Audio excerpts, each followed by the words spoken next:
Hey, I'm here with Thain Lin. Hey, hi, Whee Teck. I meant to interview you and have a chat with you for that's quite a while. But anyway, it's good to have you here. Thanks for doing this. Yeah, so I think it'd be fun chat, so let's go. Yes, that's right. That's good. So let's start with Thain Lin. Let's start with the first question. Sure. Describe yourself for us. Introduce yourself to my audience. And, Right, go ahead. Well, how should I start? Hi, my name is Thain Lin. I've been sketching, doing painting for maybe actively for the past 6 to 7 years. Oh wow. Work-wise, That's a long time. Yeah, I mean, work-wise, I'm a professional IT, just like you. Yeah. Work is busy, of course, but we all spend time and find time to sketch and draw, and I guess it helps to release, the kind of stress and everyday busyness and so on. But, Maybe describe for us your little growing up. So go back a bit. Okay. Were you into arts when you're young, for example? Yeah, I think if I think back when I was a little kid, of course, I loved drawing, doodling, and so on. That was primary school. When I moved to secondary school, things started to get serious. My mom noted that I liked art. And she sent me to this Shanghai master, old Shanghai master. And I picked up art along the way, and it's like, really formal education in terms of sketching, pencil sketching, the kind of measurements that you go through and things like that. So pencil, charcoal, pastel, and oil. So it stopped at oil. It stopped at oil at maybe Sec 4 when I was 16. That's where the O level picked up.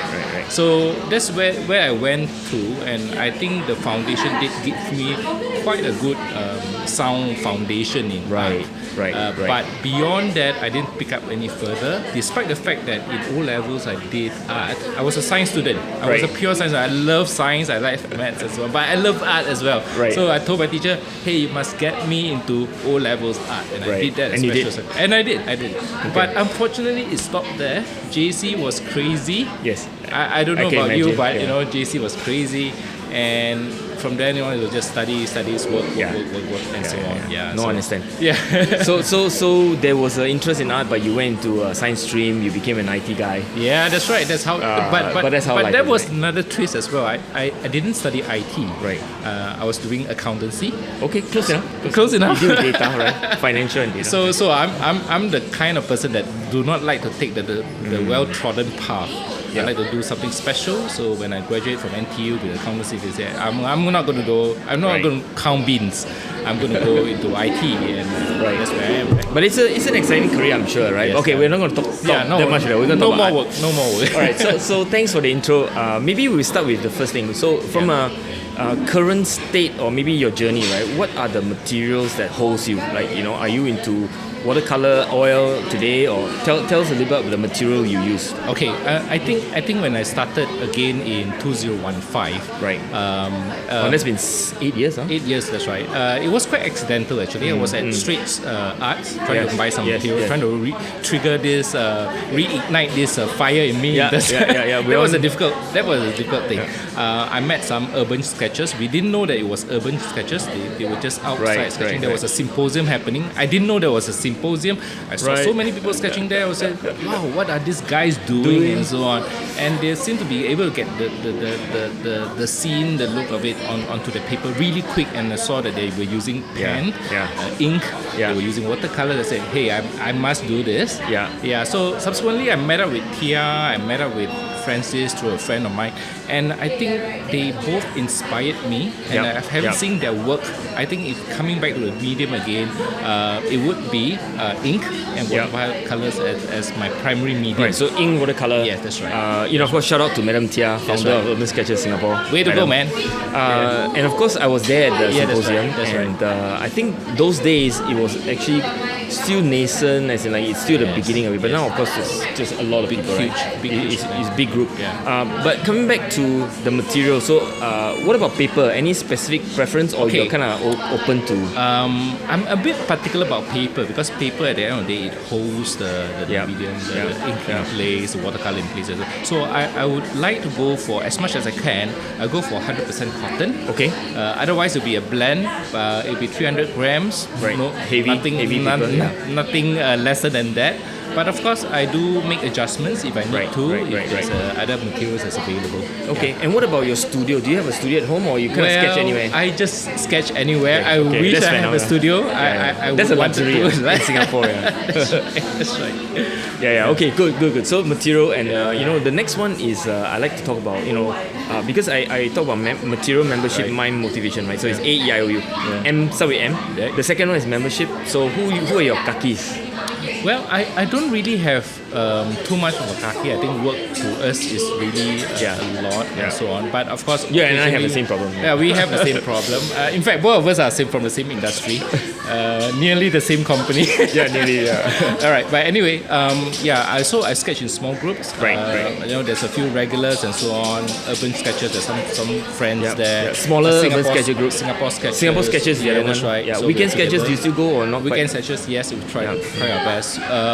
So to me, I think sketches can be done anywhere. Yeah. You may enjoy a big group, small group. It doesn't matter. All you need to do is just have time. I think that's the most important thing, right? Yeah. And what about mentor though? I mean, like some of the membership, who will you consider who have kind of helped you along your journey? I think of course the Shanghai art, I think, right? The Shanghai artists. But that's way back. Yeah. But if I talk about now, like say I met Madame Tia, Francis Teo, and some other artists. They all inspired me. I saw their art is lovely. Once in a while, when I sketch with them and I see their works, I show them my works. I mean, they would not, without hesitation, point out certain things to me, and I really appreciate that because I think it's a long journey. Yeah. It's something that we learn every day. Yeah. It's something that we do, we learn, we sometimes imitate as well, but that's okay. But at the end of the day, I think it goes back to oneself and try to improve as a process, right? Yeah. I think you reminded me of that quote. I think it's Picasso. Good artists copy and great artists steal, right? Well, that's right. We can kind of break it down, but I think I always tell the story that it's kind of like the village thief. If he steals a bicycle and he just cycle around it, he's going to be caught very quickly. That's right. But if he were to repaint it, maybe modify the seat, and and change it in a way, become his bicycle, it becomes his bicycle, right? Exactly. And so he's a great thief because he won't be caught. That's right. But in the same way, art's the same. If you copy someone like literally, you're not going to go very far. But if you actually copy and you steal the idea and absorb it into your own and make it into something different. Yeah, it's your visual output. Then I think you become much better in that sense. That's right. I think well said. Yeah, that's right. I think again, that there's no harm and there's no shame in copying. Just be aware what you're doing. If you do it from the learning point of view, like from the point of learning, from the point of innovation, I think that's fine. Or at least attribute if you're going to copy everything, then you attribute. Right. I think that's always appreciated. And then don't be shy of saying, actually I copied this person to learn. And that's perfectly okay, right? That's okay, right. so let's move on. Mine. This is my most interesting, important, part of the segment. What are you working on today in terms of development? Right? Are you working on anything or? Okay, that's the first one. Okay, I think going back to medium, like I say, I've used primarily watercolor and ink. We call it ink and wash for longest time. I'm starting to look into other mediums as well. Oil is always my biggest passion because I ended with that. I want to continue with that with larger works. But having said that, in the modern house today, it's very hard to do oil because of the smell and the drying times and There's so on. a bit of toxicity in it. That's right. So I'm moving towards acrylic on the canvas. I think that's something that I want to move on to as well. I may just do both, right? I've seen you posted big size canvas. That's right. How big do you go? It could be A2, A3 and A2 and above. Okay. So I love to do that, but I guess that has its own time and place. So I'll try to intersperse with more sketching. I think sketching still helps. Yeah, of course. I think that's the foundation. That's right. But what about conceptual development? Like, are you working on, let's say, working on your lines? I'm just asking example, right? I mean, or was it technique you're working on, or? Okay, I think what I'm trying to do here is I think from the maturity point of view, we have been there, we have sketched that and so on. now I'm beginning to look at line quality, more fluid lines, organic lines, trying with different kind of pens. In fact, lately I've been experimenting a lot with deep pens, very organic. You pull a line, there may be drips and drabs and so on. So I like that kind of thing. Oh, characters. Line characters. I think that is not easily replicated, and that eventually I hope that it will show the kind of artistic movement that I like to represent on the paper. I think that is a lifelong thing, because there's so much to it, right? Your muscle, your appreciation of the different smoothness of paper, and then how it reacts and all that, right? So lifelong learning for lifelong learning indeed. Lifelong learning. Okay, who would you consider maybe giving you good tips? And okay, what would be your one tip for anything that come to mind that is quite critical to a development of a sketcher? I think it's to be critical about one's art, not just from the point of view that this doesn't look nice and so on. I mean, the thing that we do, most beginners do, is that we look at our art and we say, wow, this is not good enough. This is not good enough. But ask yourself, what is it that is not good enough? Is it the lines? Is it the perspective? Is it the color? And so on. You have to go deeper than that. Be critical. Be critical, specific. but constructively critical to yourself, to tell yourself that, wow, this is not something that I've done well today. I need to improve on perspective. I need to improve on the color, composition even, and so on. So I think that may be the key to break away from the things that you've been doing so often and not getting the breakthrough, for example. So I guess I would just kind of add and say, be selective in your own criticality, right, of your work. That's right. But if you are looking at that one thing, let's say for example you are looking at the line you're making on the roof of a shop house, whatever. Why do I always draw it like that? Or why is it that I only observe this and I don't, And if you isolate it over time, you can say, okay, maybe I should change it a little bit. Yeah, that's right. So you work on one part of it at a time, right? The next time you might be looking, okay, this is how I draw windows. Next one you may, this is how I draw figures, right? On top of it, figures at the back, figures in front. How do I attack it? I guess that's how you isolate, right? Exactly. There are different parts and different components of the sketch. I mean, we can take one whole hour just to talk about this and so on. But I think the whole process is that you be aware of what you're doing. I know it's sometimes recreational in terms of sketching. It just feels good doing that. I think it's fine. That's fine. Also fine. But if it's just for the purpose of learning and improving an art, I think you need to be a bit more specific into what you want to improve. That's right. Look at areas, look at places where you want to go. Actually, to enjoy something, you do want to operate at a high level. Yeah, that's right. Or at least push yourself a little bit boundary. That's right. That's where the best enjoyment is Exactly. Right? I mean, just to pick on that, I often choose very difficult subjects to sketch. Hindu temples, Chinese temples, lots of perspective issues and so on. But that's where you learn a lot. I can see where. Absolutely. Thank you for that. So the next one is motivation. So what motivates you to do art today? I think it's just learning. It's just the joy of learning. Yeah, I mean, you've done, every time you do something, you learn something. Last night I was just spending about 20 minutes to sketch something, and I learned as a result. I think all the great artists have the same expression. And it's the last art that you do is never good enough. That's why there's something else that you need to work on to implement and improve. You tell yourself, that's right.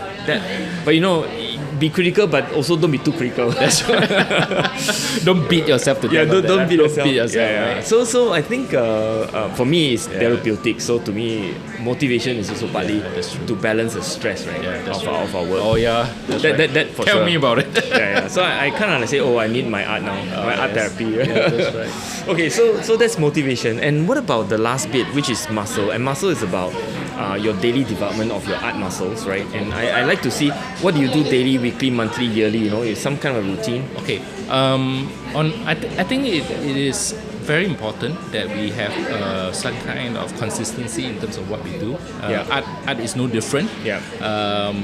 I mean, if you like to sing, you'll probably be singing every day. Not just in the Right? bathroom. No, yeah, every day, every time. Yeah. Same. I do art all the time. Yeah. It could be a small sketchbook that I carry during lunchtime. It could be just a flip of paper. I just see somebody there. I just sketch him or her sitting there. That's one. Or it could be before I sleep, probably about half an hour before I sleep. Just take out paper and a pen and just sketch photos and so on. I think there's no restrictions. But basically, the whole idea is to just keep it going. Yeah. Do it daily. Just roll. Roll. Right. But having said that, I think there are days that we just do not want to touch the paper or the pen. I think it's alright. It happens. You can also take a break as well. So my break was, I think at the longest, I probably is about 1 month or so. I've done the same as well. I just don't want to touch it anymore. But it's good. It's a refresh as well. Yeah. Right. It's like what Chicago's song. Everybody needs a holiday. Yeah. That's right. Anyway, so that's come to mind. Just like a Chicago song, it's a hard habit to break. So do it every day. Make it a habit. Yeah, that's right. Yeah. Okay. So thanks for that. So we covered material, membership, mind, motivation, muscle. Last bit, right? It's a notes to self. If you have a chance to send a time travel postage, right? I mean, it's a small postcard. You can put down notes. What would you write in it to send to yourself before you start your art journey, or maybe the restart if you like? Right. I think that note will say two things. Number one, please learn, Thain Lin, please learn your Chinese and go learn Chinese calligraphy and Chinese art from my mom. Oh, wow. My mom is a Chinese calligraphy teacher and an art teacher. So I wish I would have spent more time learning that. But anyway, that's something else. Still not too late. Not too late. And the second thing is that don't just continue doing art. Just don't stop at O levels. At the time I stopped at O levels, 16 years old. I think I should have continued every day. Like what I'm saying, right? Life would have been a little bit different, but But again, not too late. Not too late. Yeah, thank you for that. But when you're describing it, what came to mind was. I think if you're in business or in management, and you think about the general in China of old, they practice three things. Of course, the health part, which is the martial art, they will practice their sword and their fist fight or whatever it is, wrestling. The second they practice is they'll read Sun Tzu and they'll study the classics, right? It's like management or your MBA, right? They'll study that. And the third one is they practice calligraphy. And what is calligraphy? Calligraphy is a sense of balance, a sense of aesthetics, a sense of even humanity, right? And the beauty described in a simple black and white output of a brush and ink is indescribable, right? And so you think about the balanced education of the old generals. You work as an IT man, you have your management books and management theories, you have your health exercises. You look fit, so you exercise, and calligraphy. And this part most people miss because they have the first two, but the third part is like, but to me, that's not complete actually. Yeah, that's right. I think we should all strive for all these balances in life. I think it's about balance. It's about moderation. I think art has taught us a lot about all these things. Absolutely. I think it's something that I think you have watching this and you have not started and you've been wanting to start art. This is always the perfect time, right? Yeah, excellent, absolutely. That's right. Well, thank you for that. Lovely conversation. Thank you. It's been wonderful. So thanks to the audience too for watching this. And if you have any comments for us, for Thain Lin, leave it in the description. We will leave all his social media links down so you can check him out and check his work out. Amazing stuff, and thank you. Thank you. See you guys. This is Western Australia. Yeah, this is one of the sketchbook I did for my family holiday, and this is in 2019, pre-COVID, Western Australia. So the obligatory obligatory sketch at Changi Airport while waiting for the plane. That's why we tell a story. Yeah, that's right. So the tour started at 27th of November. Right, this was some of the farm stays that we had. Blue Hills. Wow. Okay. Harvey. Farm stay. All right. Then we of course the breakfast. Breakfast. The wildlife park. I love a lot of organic kind of lines in my sketches. Yeah, as you can see. Dolphin Discovery Center, whereby we went to the beach, we saw dolphins. I should have sketched those, but anyway, doesn't matter. Yeah, I hate to keep my family waiting. Yeah, that's the thing about sketching. That's the thing, right? Alright, this is. You like sketching, but you don't want to piss off your family. Exactly. Family harmony is important, right? Again, lots of trees, the wildlife. Yep. Australian peppermint Lovely tree. tree. Oh wow, beautiful, okay, yeah. beautiful, right? This is summer, by the way, and it's really hot. Farmers market. Farmers market on the weekends. This is beautiful. If you've been to Western Australia, there's all this cave along the coast in the Margaret River. So do go and check them out. It's beautiful. Lovely. And how long does it take per sketch normally? A typical sketch like that without color is typically about half an hour or less. Right. I try to keep it that way. But of course with just color, nice for the family. Just nice, right? Without cheesing them off as well. Yeah. Right. Places like that. And food, of course. Yeah, food. Mussels and. Yeah, that's right. As you can see, some of this I kept it in black and white because I felt that some of it is alright. Just leave it. It tells a good story too. Exactly. There's some variation and so on. Although I can always color it when I get back, but or when you have time, just stick it out and just putting on the colors accordingly. Yeah. Yeah, that's right. Brushes. Focus. Yep. Yeah. Prodigal Son. Cafe. Church. Yeah. Shopping mall, of course. And then finally the beach. Wow, what a story. Yeah. And a good memory, right? It's much better than telling it over, let's say, photo. That's right. Thank you. Oh wow, Saigon. This is the one that I missed, but yeah, tell us. So this is Ho Chi Minh City. This is 2018. And you can see that there's a bit of difference as the years goes by. This was much earlier. The lines are a bit more bolder and so on. What's so special is beautiful place. Is French-inspired architecture. I'm always looking out for that.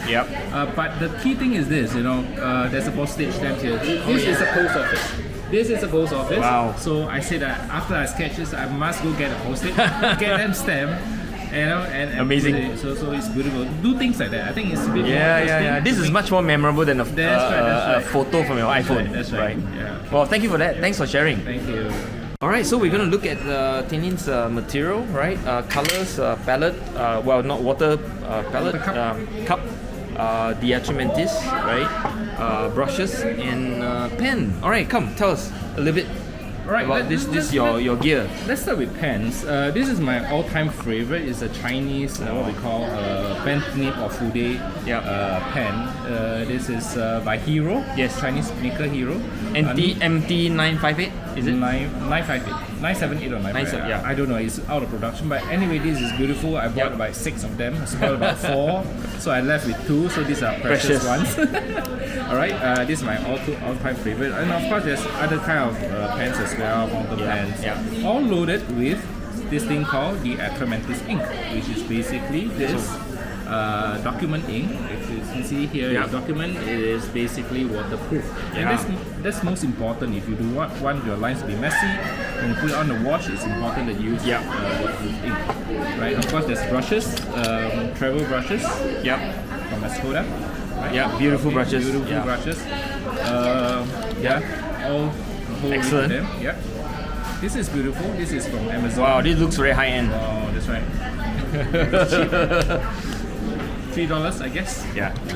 Water brush. Water brush. All right. This is all-time favorite. Now, water brush goes with this. This is my smallest to-go kit. Right. Pen and then almost like an office sketch gear. That's right. Yeah. Exactly. Right. So you use this as a palette. This is that's it. That's it. Homemade.